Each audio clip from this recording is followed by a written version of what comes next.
This video is on the articulations chapter, part 3. So far, we've learned about what joints are, how they're classified, and we've focused on synovial joints. Remember that synovial joints are diarthroses, which means freely movable, and they are the most common joint in the body. So for the rest of the chapter, we're going to focus on synovial joints. Now, movement of synovial joints is due to muscles moving the attached bone.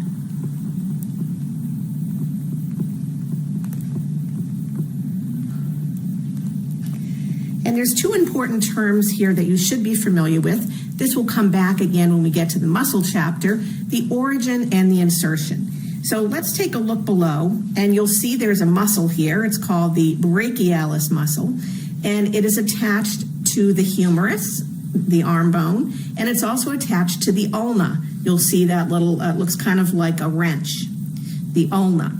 So when you move your arm in this position, so if you move your forearm towards your chest, which of these two bones does not move? Well, if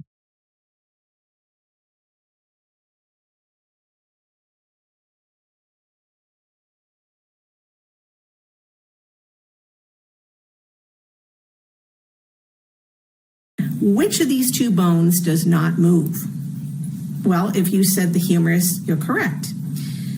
The place where the muscle attaches to the immovable bone is called the origin.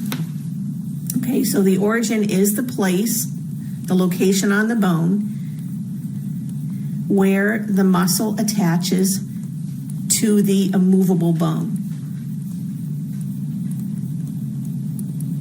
Now, you'll remember in the skeleton lab, when we learned the different bone markings, these bone markings are places on the bone where muscles attach, or tendons.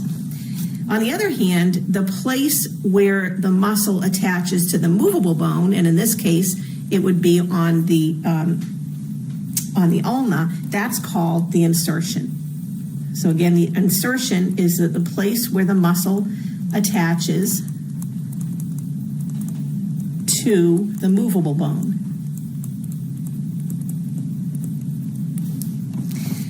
So origins and insertions are important. If you know what the origins and insertions are, then when the muscle contracts, you can figure out what it does or what the action is of that muscle. Next, we're going to talk about synovial joints in three ways. First, we're going to talk about the range of motion, and then the type of movement, and lastly, the type of synovial joints. So synovial joints can move along different planes, and I'm going to just remind you of the different planes or sections that you can do. So there is the frontal section, when you divide the body or an organ into a front or back part. There is a transverse section, when you divide the body or an organ into a top or a bottom part. And lastly, there is a sagittal section where you divide the body or organ into a right and left part. So joints can move along those planes. And another way to think of them is directions kind of like this. So a non-axial range of motion means that there is no movement of the bones along planes.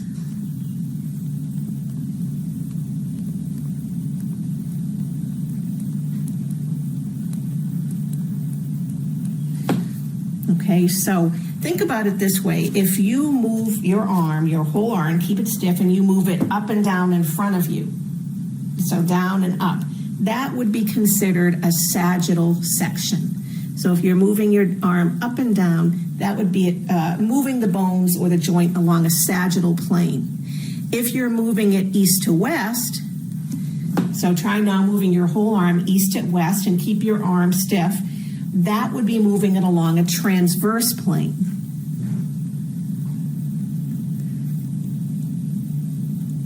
And then try and move your arm, put your arm down next to your thigh and move it up to the ceiling on the side so that your upper arm touches your ear.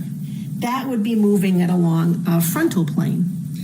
So if when you move a joint, it's not moving along any of these planes. It's called non-axial. And there is still movement, but it's kind of like a slipping movement. And the best example of this would be the two vertebrae. So two vertebrae slipping and sliding past each other would be an example of a non-axial movement of a synovial joint. Now, if the movement of the bones that are in the joint is along one plane, they call it uniaxial. And a good example of that is the brachialis muscle. So if we go back up here again to this picture, you'll see that when you move your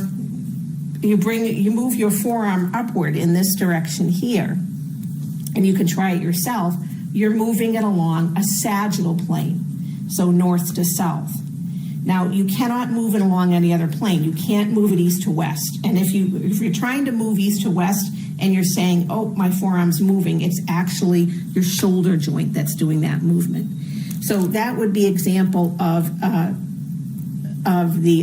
uniaxial would be flexion. It's called flexion of the brachialis. Okay, so now we have uniaxial. Well, if the movement of the bones of the joint is in two planes, they call it biaxial.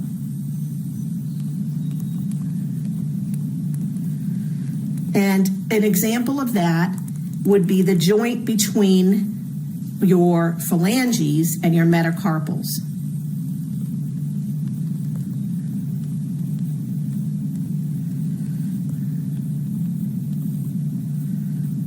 Okay, so remember your phalanges are your finger bones, and there are three of them. And then the metacarpals are the bones in the palm of your hand. So your knuckles is the joint where the phalanges meets the metacarpals. And if you take your pointer finger, which is your second finger, the one next to the thumb, and move it at that joint, you'll be able to move it forward and backwards. Okay, that's moving in one plane. That would be a sagittal plane. But you can also move it east to west. And if you move it that way, that would be a frontal plane. So you can move it in two planes. Lastly, some joints can move in all three planes, and they call that multiaxial. And there aren't a lot of examples of this. Probably the best example would be the glenohumeral joint. And remember, that's the shoulder joint, and the hip joint is another.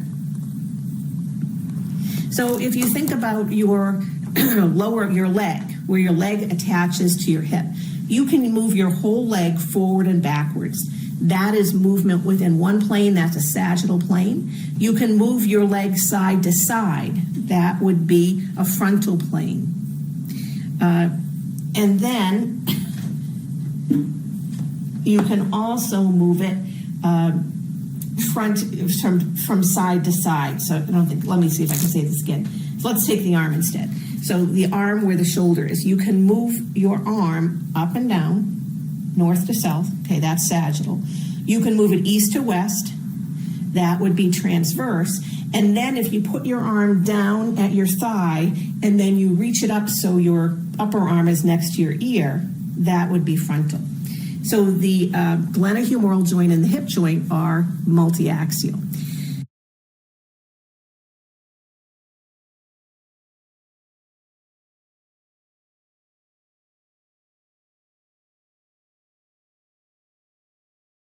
Synovial joints can also be identified by the type of movement they allow. And there's three types of movement. There's gliding, angular, and lastly, rotation. So let's start with gliding. A gliding movement is the simplest joint movement that can occur. So the simplest movement of joint. And it's basically when one flat bone glides over another flat bone.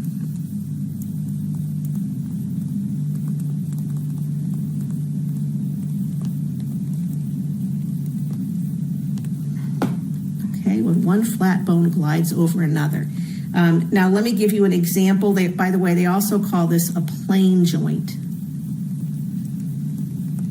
and not the airplane either. So, for example, let's look at the two vertebrae. Let's say these are two vertebrae here, and in the middle here, you have the intervertebral disc right in the middle.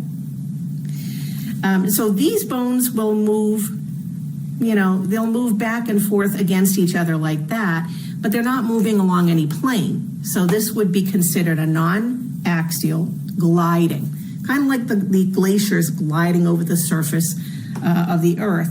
So they'll often call, there are other examples like between the carpals. That's another example. It's called intercarpals of a gliding movement. Also between the bones of your ankle, intertarsals is another example. There's a couple more. Now, another type of movement at synovial joints is called angular. Angular movements either increase or decrease the angle between the two bones. Okay, either increases or decreases. So let's talk about the first two angular motions. We have flexion and extension right here. Okay, flexion and extension. So these are kind of opposites.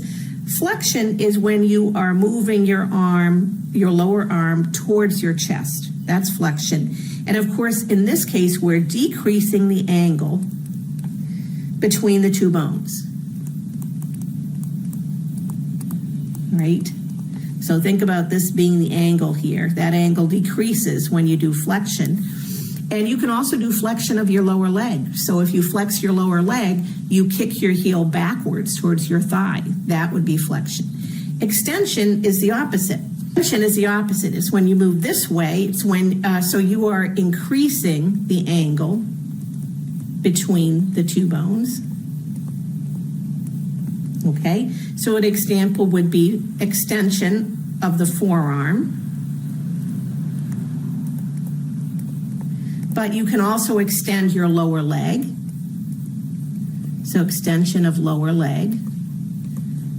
Okay, now in order to show me extension of the lower leg, you first have to flex it, so then you can extend it. You can extend your head by putting it a little bit back. You can extend your body, your trunk.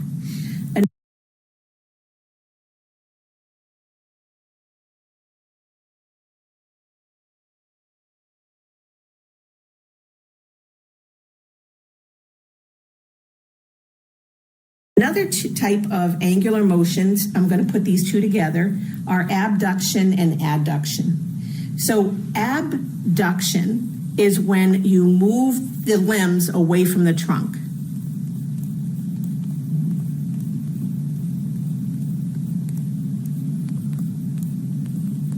And you can see that in the picture below. Of course, you are increasing the angle between the bones in abduction. Adduction is the opposite. You're moving the limbs towards the trunk.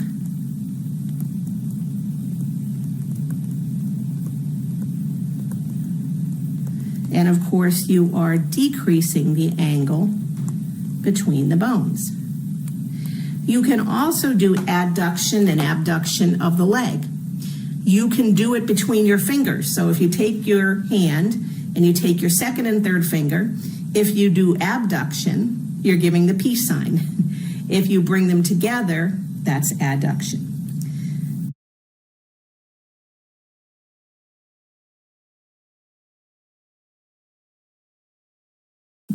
Now, the last type of angular motion is called circumduction. And the best way to describe it, you can see what's happening here, is you're moving a limb so that it draws a cone in space.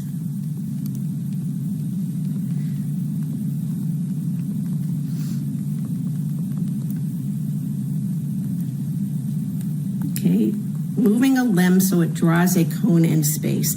And of course, what you're doing is you are both increasing and decreasing the angle between the bones. Okay, so you can try this yourself. When you move your arm upward, you're increasing the angle. But then when you circle it back downward, you're decreasing the angle. So again, just to remind you, we're talking about the types of movements that can occur at synovial joints. And first we said there's gliding movements. Then we said there are angular movements, which there are 5. Remember, there's flexion, extension, abduction, adduction, and circumduction. The last type of movement you'll see at synovial joints is called rotation. And this is when you're turning a bone around its long axis.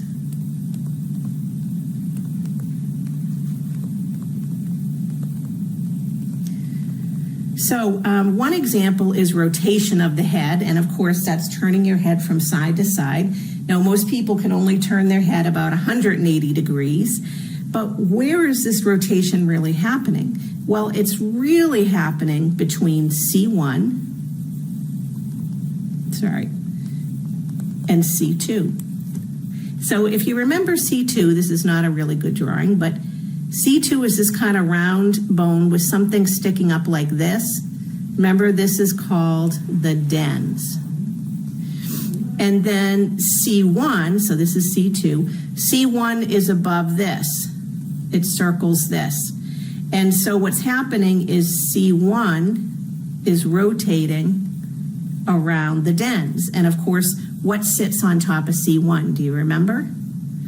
The head. So when you're rotating your head, it's not, your skull is not rotating around C1. Your skull is kind of fixed to C1. C1 is rotating around C2. You can also rotate your leg. And you can do that by turning it inward and outward. You can rotate your arm by twisting it around, the humerus around. Okay. Now there are a couple of special movements of synovial joints, and 2 that I grouped together are supination and pronation. So supination, one way to think about this is to make a bowl of soup with your hands. So what I mean by that is use your hands, cup them together like you're trying to make a bowl of soup. This is showing you supination here. It's basically your palms up. That's another way to think about it. This might be easier, palms up for supination. And you'll notice that we've got the radius and the ulna. And in this situation, they are parallel. In pronation, it's basically palms facing down. So, palms facing down to the ground, okay? And so what's happening in this is in pronation up here, remember that you've got the radius and the ulna, and the top of the radius looks kind of like this. It's round, and so what's happening is the radius in pronation is rotating over the ulna. And what I'd like you to do is take your bones, take the ulna and the radius, and fit the ulna fits right into a little groove in the radius, and twist the radius kind of around like this, and you'll see how these bones can cross over. That's what's happening here. Here you'll see the bottom of the radius is lateral and the ulna is medial, but here when you flip it, it's the opposite. Okay, a couple more special movements: eversion, inversion. So eversion is the sole of the foot faces outward.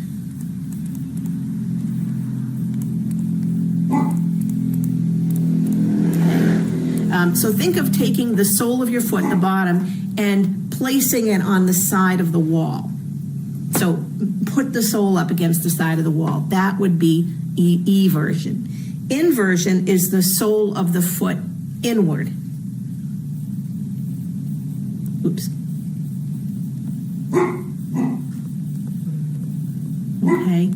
So again, eversion is kind of outward. So if you were standing and you had your right foot, put the sole of your right foot against the flat part of your wall. That's eversion. Inversion is trying to put the sole of both feet together. So if you put the sole of both feet together, that would be eversion. And the last two are dorsiflexion and plantar flexion. Dorsiflexion is when you point your toes to the sky. And plantar flexion, plant your toes in the ground. Okay, so those are a couple of special movements. Now, so far we've talked about the range of motion of synovial joints. Remember, it's non-axial, uniaxial, biaxial, multiaxial. The type of movement, gliding, angular rotation, and lastly, we're going to talk about the types of synovial joints.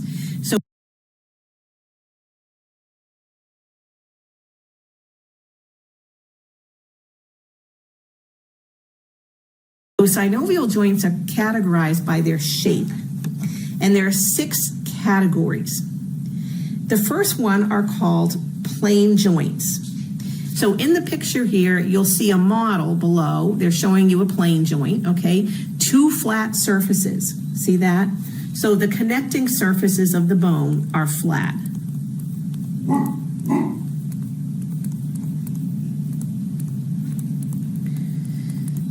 For example, between the vertebrae. In this case, it's between the carpals, the bones of your wrist. So if I said, what's the range of motion? Well, they can only kind of glide past each other. So that would be non-axial, right? They're not moving along any plane. If I said, what's the type of movement? It's gliding. Gliding is when the 2 flat surfaces of bones slip past each other.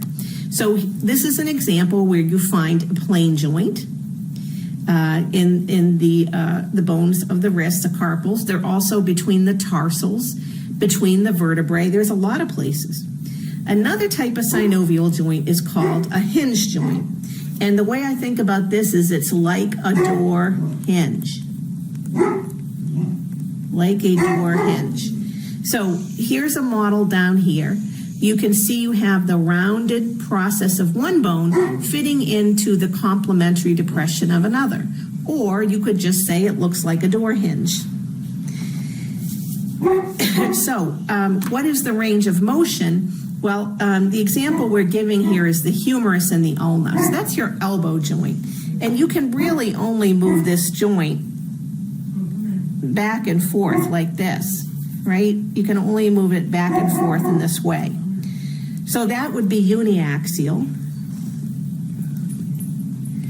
The type of movement, again, think about your forearm and your humerus, is flexion and extension, right? So you move your forearm towards your upper arm, flexion, move it away, extension. Okay, next type of movement, type of synovial joint, is called a pivot joint. And a pivot joint here is when you have the rounded process of one bone fitting into the sleeve or into a sleeve or ring composed of another bone. So I will write that down here. So we're just describing what it looks like with words. The rounded end of one bone fits into a sleeve or ring composed of bone or cartilage.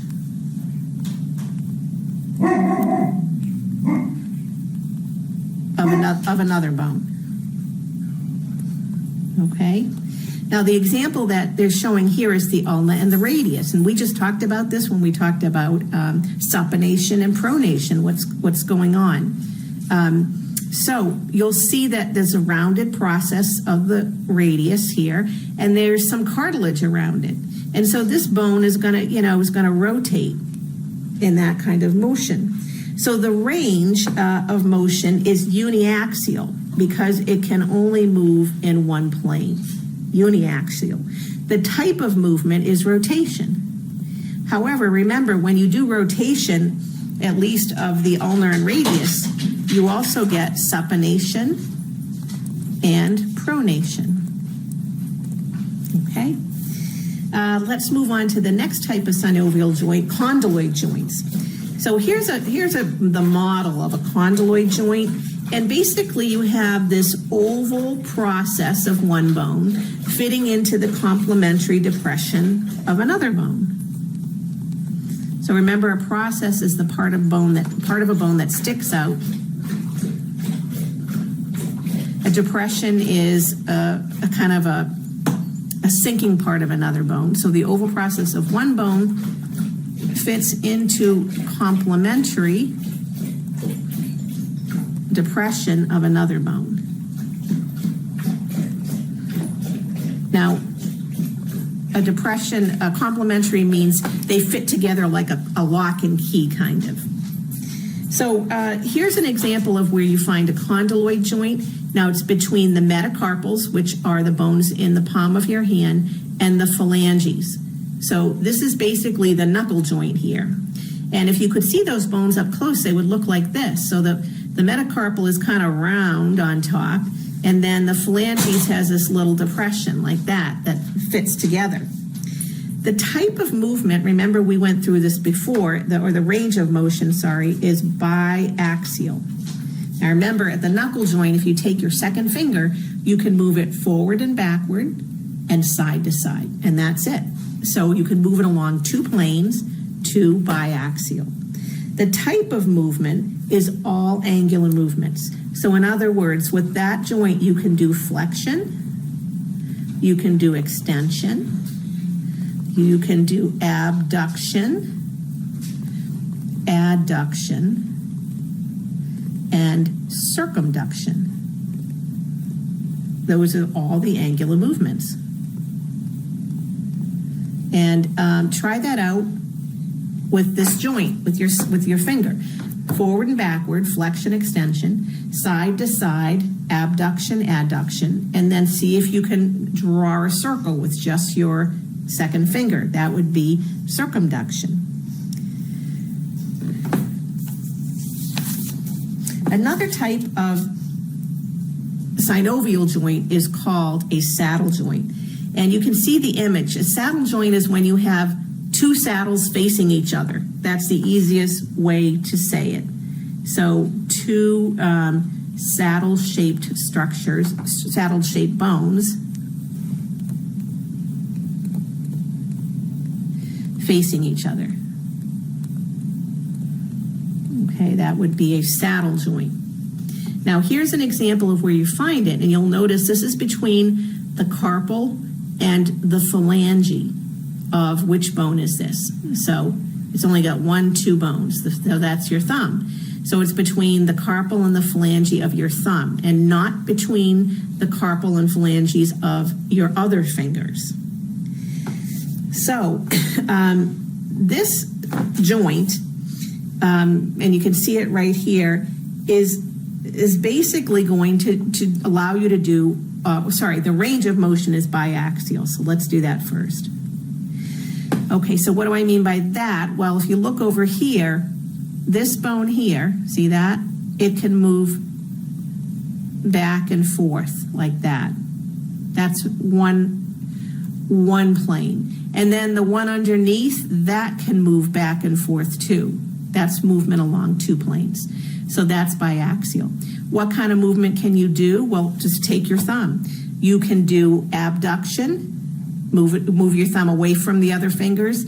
Abduction, move it towards. You can do flexion, move the thumb forward, and extension, move it backwards. You can do circumduction. So pretty much all angular movements.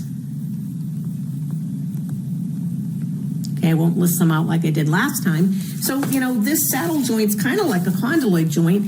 That can do all angular movements. But the difference is you get more range of motion with the saddle joint than you do with the condyloid joint. So you get more range. And that's important because this joint here allows us humans to manipulate instruments like pens and screwdrivers and computers and all kinds of things. And this was a big evolutionary step forward for humans.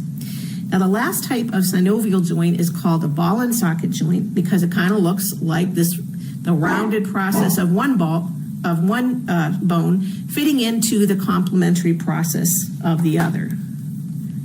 So I will just write this here, the round process of one bone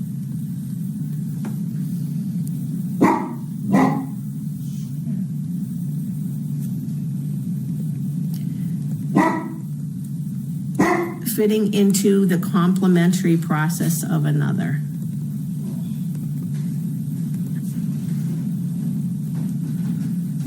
Okay.